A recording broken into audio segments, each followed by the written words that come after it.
এখনো সেই চাঁদাবাজি এবং বাণিজ্যগুলো চলে।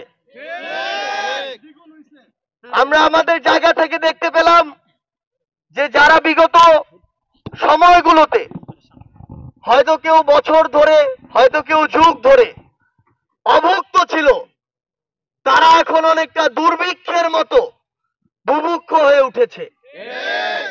আমরা আস্তে আস্তে দুই পাশে দেখছি যে কেরানীগঞ্জের যে একটি সুন্দর রাস্তা রয়েছে আসার, কিন্তু দুই পাশে যে খালগুলো প্রত্যেকটা এক একটা হয় ডাস্টবিনের মতো মনে হচ্ছে, না হয় নর্দমার মতো মনে হচ্ছে।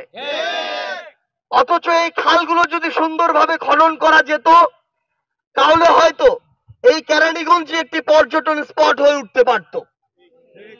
আমরা দুই পাশে আস্তে আস্তে আমাদের জায়গা থেকে যেটি দেখছি যে এই খাল খননের জন্য, আপনার কেরানীগঞ্জের উন্নয়নের জন্য অসংখ্য বাজেট এসেছে, কিন্তু কিছু ভণ্ড পীর এবং তাদের মুরিদরা সেই বাজেটগুলোকে দেশের বাইরে পাচার করেছে।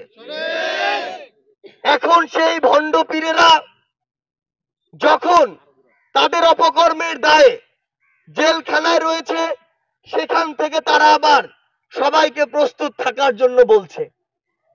এই ভণ্ড পীরেরা, যাদের নিজেদেরই এখন পর্যন্ত কোনো অস্তিত্ব আর নেই, এই ভণ্ড পীরেরা যারা নিজেরাই জানে না যে এই বাংলার মানুষের ঘৃণার কত বড় জায়গায় তারা এখন রয়েছে, এবং তাদেরকে মানুষ যদি পায়, তাদের শরীরের এক এক